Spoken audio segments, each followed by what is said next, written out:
नमस्कार, मैं हूं नरेंद्र तिवारी और आप देख रहे हैं जन पहल न्यूज। हमारे खास कार्यक्रम एक मुलाकात में आज हम जिस शख्सियत से आपको मिलवाने जा रहे हैं वो राजनीतिक क्षेत्र से है और हाल ही में उनको कांग्रेस ने एक नया दायित्व दिया है, वो है जिला अध्यक्ष का। तो मिलिए हमारे साथ कांग्रेस के नए जिला अध्यक्ष विजय सिंह चौहान से। विजय जी, पहले तो बहुत बहुत स्वागत है आपको कांग्रेस में जो नया पद मिला है जिला अध्यक्ष के लिए। एक नया दायित्व आपको मिला है और एक लंबा समय आपको राजनीति में हुआ है, क्या कहेंगे इस नए दायित्व को लेके?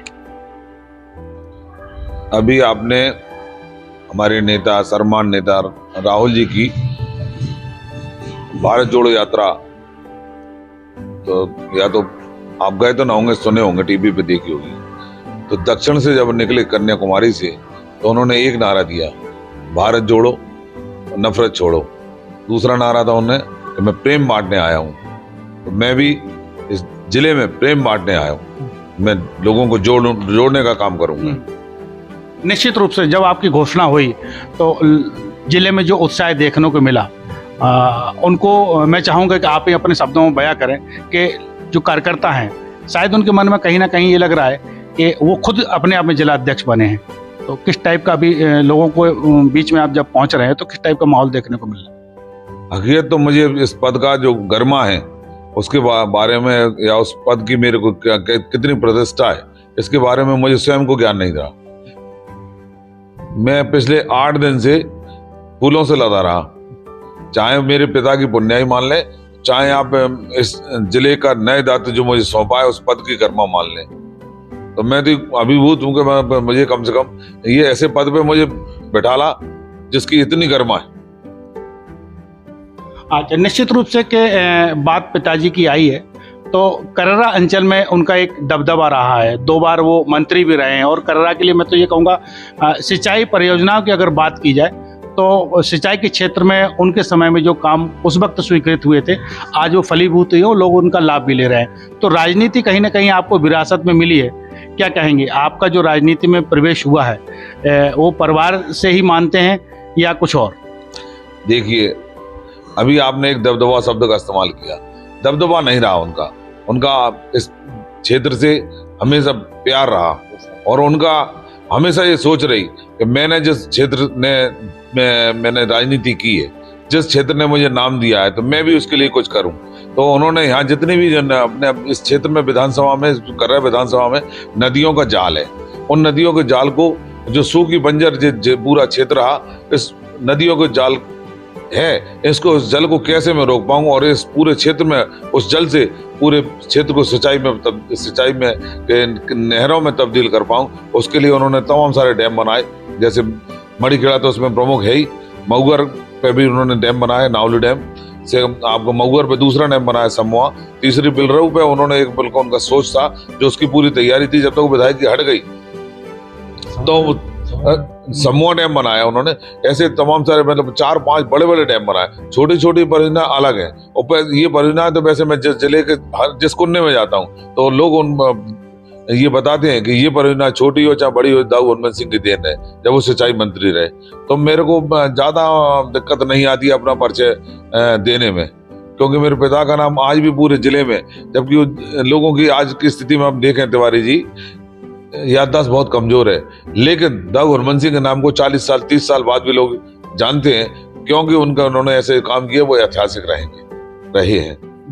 बिल्कुल, वो भी कररा से भी कहें तो 2 बार बहुत कम लोग, एक पंडित गौतम शर्मा का नाम आता है जो 2 बार विधायक रहे और उसके बाद आपके पिताजी का नाम आता है कि वो लगातार 2 बार विधायक चुने गए। लेकिन राजनीति में अगर बात करें जनप्रतिनिधि, आपने भी एक पंचायत का चुनाव लड़ा था और जिला पंचायत उपाध्यक्ष भी उस समय में आप रहे हैं, इसके बाद कोई चुनाव नहीं लड़ा।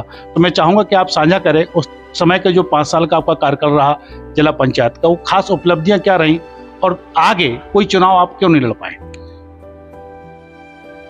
सवाल बिल्कुल सही है आपका।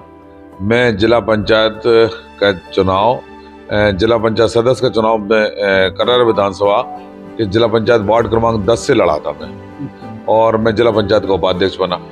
जिला पंचायत की जो अध्यक्ष थी वो मेरी बहन स्वरूप थी, लेकिन जिला पंचायत के उपाध्यक्ष की जो मेरे पास जितने भी अधिकार उस समय थे, आज भी अधिकार वही हैं, मैंने उनका सदुपयोग करके अपने क्षेत्र में, अपने दोनों ब्लॉकों में, करेरा और नरवर में, जो योजनाएं सरकार ने दी, जो हमारा उस सरकार योजना देती थी, उनका जो हमारे दोनों ब्लॉकों का जितना जो फंड हमें जो मिलता रहा, उसमें मैं किसी को और को मैंने लेने नहीं दिया।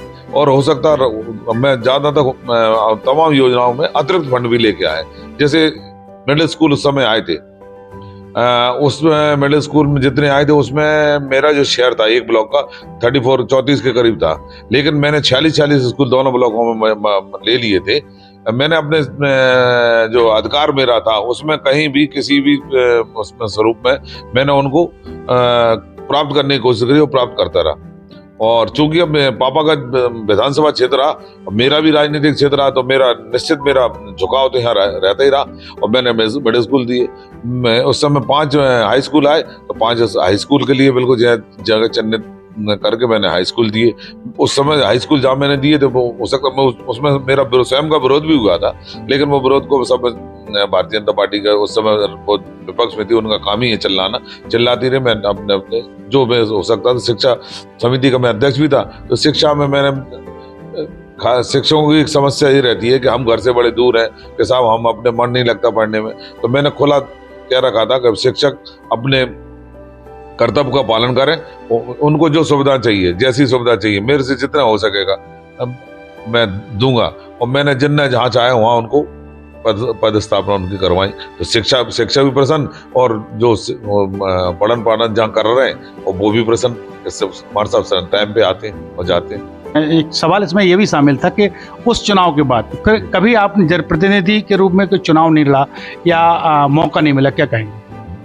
बिल्कुल आपका कहना सही है कि मैं चुनाव नहीं लड़ पाया। 2003 में मेरा उपाध्यक्ष उस समय थी मेरे पास, 3 में विधानसभा के चुनाव थे।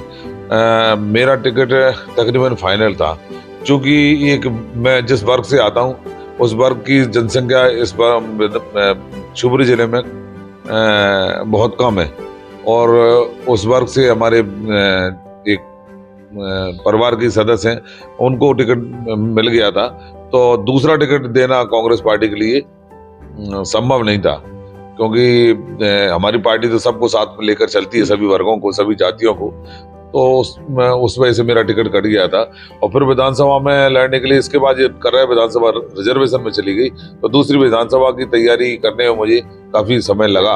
आज भी तैयार हूँ, लेकिन अगर मुझे जिला कांग्रेस की अध्यक्ष ना मिलती तो मैं निश्चित शिवपुरी विधानसभा चुनाव लड़ने के पहले मूड में था, लेकिन अब जिला अध्यक्ष मिल गई कांग्रेस की, तो हमारे यहाँ ये नियम है कि मतलब ऐसा अध्यक्ष जी ने कह रखा है कि भाई जिनके पास पद है वो विधानसभा का चुनाव नहीं लड़ पाएंगे। बिल्कुल, नया दायित्व जो मिला है जिला अध्यक्ष का, कहीं ना कहीं ये देखा गया कि जैसी आपको ये ताजपोशी हुई और विरोध भी कुछ हुआ, तत्काल रूप से जो पूर्व जिला अध्यक्ष थे उनको शहर कांग्रेस का अध्यक्ष बना दिया गया। तो क्या मानते, कहीं ना कहीं इस टाइप की असंतुष्टि जो है कांग्रेस में वो देखने को मिलती है?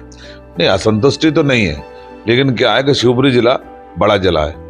जो चुनाव आयोग ने घोषित जो ब्लॉक कर रखे हैं वो 9 ब्लॉक हैं, और कांग्रेस के ब्लॉक हैं करीबन 22। इतने बड़े जिलों में के संभालना एक जिला अध्यक्ष के लिए, और खासकर चुनावी वर्ष में जरा कठिन था, तो उन्होंने उनको शहर के अध्यक्ष बनाया गया था। चूंकि वो 13 साल जिला कांग्रेस के अध्यक्ष रहे, और उन्होंने जो बताया था, उनकी शारीरिक स्थिति भी ऐसी नहीं है, तो उन्होंने मेरे ख्याल वो पद को अभी स्वीकार तो नहीं किया, लेकिन स्वीकार भी नहीं किया।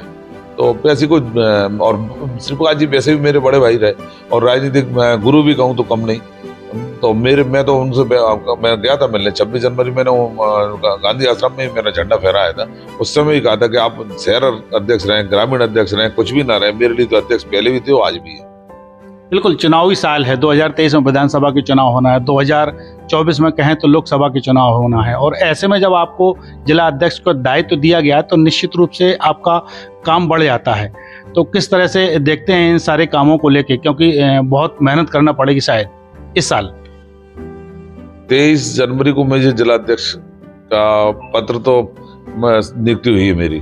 23 जनवरी से पहले जो मेरी जीवनचर्या थी, जैसे मैं रहता था, और उसके बाद बिल्कुल जमीन आसमान का फर्क आ गया।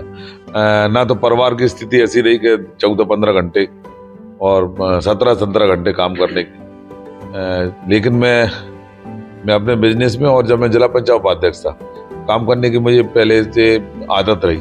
उस आदत को दोबारा मैंने अपने आप में ढाला, और आज करीबन मुझे 15-20 दिन होने जा रहे हैं, तो मैं ढाल चुका हूँ। और रही मेहनत की बात, तो पूरे जिले में मेरे पिता की वजह से, मैंने अपने स्वयं की वजह से मेरी पहचान है। तो मैं लोगों के लिए, उन लोगों के लिए घर में से निकाल के लेके आ रहा हूँ जो कभी घर बैठ गए थे। मैं उन लोगों से संपर्क में रहता हूँ। मैं सुबह 6 बजे, 7 बजे, 8 बजे जब भी समय मिल जाए, या जब सामने वाले बोल दें, मैं प्रतिदिन शिवपुरी शहर में हूँ तो 5 घर प्रतिदिन पुराने कांग्रेसियों से, या पुरानी जो आइडियोलॉजी कांग्रेस की रही, उनके घर मिलने जाता हूँ। तो मैं पुराने लोगों को लेके आऊंगा और अपने कांग्रेस की अलग जो चलती रही जैसी जिले में वैसे चलाऊंगा। कांग्रेस की बात क्या करें, अधिकतर पार्टियों में ये होता है कि जब टिकट वितरण का मामला आता है तो बहुत सारे चेहरे सामने आते हैं, और जिलाध्यक्ष के लिए एक चुनौती बन जाता है कि उन 10 चेहरों में से, 20 चेहरों में से पैनल बनाना है, तो 3 लोगों के चेहरे हमें ऊपर भेजना होते हैं। तो ऐसी स्थिति से निपटने के लिए कोई रणनीति आपने बनाई? अभी आपने देखा होगा 10 जनवरी को हमारे प्रदेश अध्यक्ष जी की सभा थी पौरी विधानसभा क्षेत्र के बेड़ार गांव में। तो पौरी विधानसभा क्षेत्र में आज हमारे पास सशक्त उम्मीदवारों की सूची में 12 लोग हैं। आपने बिल्कुल सही सवाल किया। तो 12 लोगों को मैं हमारे ब्लॉक अध्यक्षों के माध्यम से उनको काम का वितरण किया, उनको लोगों को लाने के लिए उनको लगाए गए। सभी लोगों ने काम किया, लेकिन उनकी लोकप्रियता इससे अंदाज लग गई कि कौन कितने लोगों को लेकर आया। साधन देने के बावजूद कई लोग आए नहीं। जिनकी लोकप्रियता थी उनने साधन भी नहीं दिया तो अभी आए। तो हमें ज्यादा दिक्कत नहीं आएगी कि कौन कहाँ जितना लोकप्रिय है और किसको हम क्रम से इनका चयन करके उनको अपने प्रदेश कार्यालय में भेजें। तो बिल्कुल, ये विजय सिंह चौहान जी थे हमारे साथ। बड़े साफ तरीके से मुस्कुराते हुए इस बात को टाल जाते हैं कि प्रत्याशियों का जो पैनल बनना है उसको चयन करने में हमें ज़्यादा दिक्कत नहीं आने वाली है, क्योंकि उन्होंने अभी एक प्रैक्टिकल करके हाल ही में देखा है। पौरी विधानसभा क्षेत्र के बेड़ार में जब पीसीसी चीफ आए थे तो इन्होंने दायित्व दिए थे, और वो दायित्वों में कौन कितना खरा उतरा है, शायद उस पैमाने पर ही बाकी विधानसभाओं में भी वो इसी तरह का तरीका अपनाएंगे, ताकि 2023 के जो प्रत्याशी चयन की बात है, 2023 के जो विधानसभा चुनाव होना है, उसमें प्रत्याशी चयन को लेकर वो कहते हैं जो काम करेगा वो आगे आएगा। एक नई शख्सियत के साथ फिर होगी आपसे मुलाकात। तब तक के लिए दीजिए इजाजत। कैमरा सहयोगी संजीव साहू के साथ नरेंद्र तिवारी, जनपहल न्यूज, करेरा। क्षेत्र की ऐसी छोटी बड़ी खबरें देखने के लिए जनपहल न्यूज चैनल को यूट्यूब पर भी कीजिए सब्सक्राइब और रहिए खबरों से अपडेट।